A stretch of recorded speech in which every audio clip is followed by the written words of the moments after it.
All right, welcome back to InfiniteCustomss. I'm back with the E90 today. It's always the car I'm working on. But I need to roll the rear fenders because I want to run these 15 mil spacers on either side. And if I do run them, it rubs very badly. It rubbed even on the old tires. So today I'm going to show you how to do that. All right, so I got this Amazon fender rolling tool. I think it was maybe $70, $75. It's all steel construction, pretty high quality stuff. And this is the part that actually connects to the inner fender well and the bolt pattern here. And this is what adjusts everything. So there are a couple adjustment points on this. This moves in and out for height. Go ahead and tighten that up.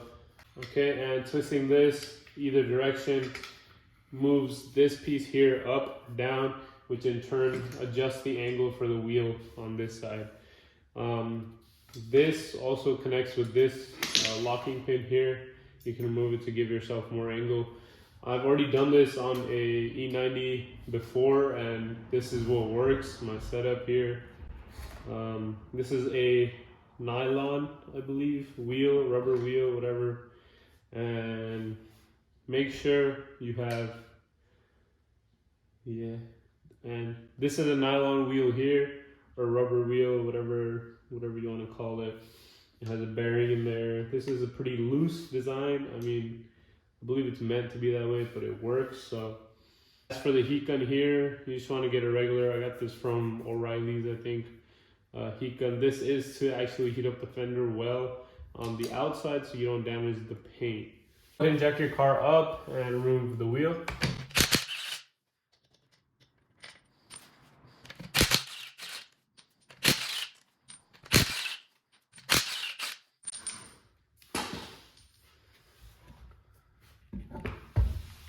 Now this is what my fender well looks like right now. It's not rubbing on the current setup. This is, I'm guessing that's just dust or dirt. We're gonna try to take this back and pull the fender a little bit here. I'm gonna go ahead and get the machine here mounted. I have the extension bar thing here at the lowest setting just so I can get it on right. Go ahead and line your lug nuts up, your studs up, whatever these are called. What you see here, there is a gap right now, and I can adjust this point to compensate for that gap. So what I'm going to do is actually tighten this down, and that brings this further down. If you loosen it to the left, it'll bring it towards the fender well itself. And I'm gonna go ahead and make that very tight. This here locks the wheel in position so it doesn't move around as much. Just go ahead and tighten that as much as you can because it'll still move around regardless. It's not a very, very good design here. Now, before you start actually pulling the fender here, this is in a good spot. I'm on the middle of the tire. Go ahead and heat up your entire fender or quarter panel.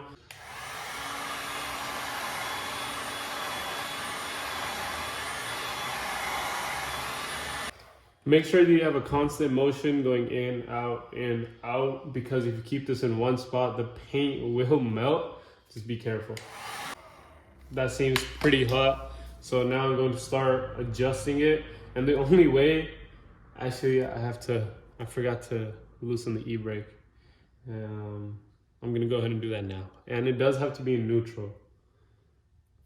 Don't forget to do that. All right, now that the car itself is in neutral, I can freely move around the wheel and now my car is gonna make the notorious BMW noises. But what I'm gonna do is go ahead and tighten this here. But I've got this tightened onto the quarter panel here, and it is apparent that you keep heating the quarter panel just so you do not crack the paint. That's something you do not want. All right, and I've got it tight, hot, and it's going to be in a good position so I can start moving it back and forth. This does take quite a bit of effort.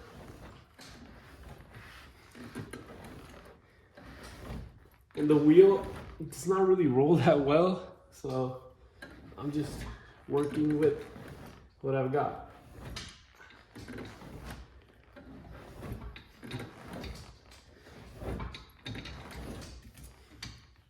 Gonna go ahead and tighten it even more. Heat it up. Too much.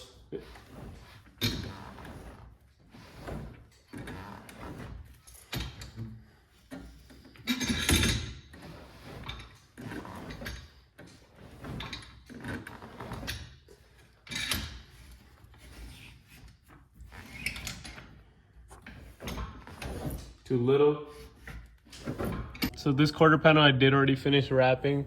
This side's already done too, but this was the before here. I'm gonna say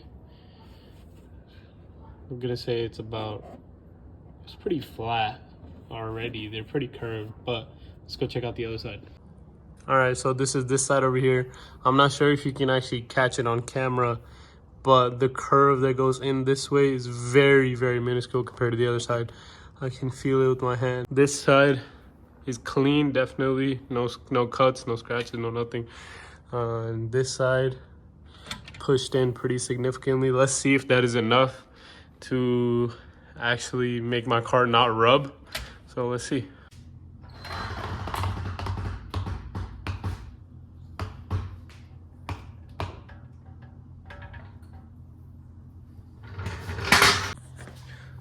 So the car was raised like on the jack, so it is kind of settling. I can actually feel that the inner liner is loose now because of the quarter panel being pushed back. Oh, that's a very significant difference. We'll see how that works. Eventually I want it to actually look like this, how it sits here, because that fitment in the front is perfect. The side could be a little wider, but stock wheels.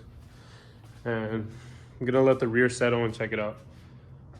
All right, so it's the next day and I wanna, goddamn mosquitoes, it's like 9 in the morning.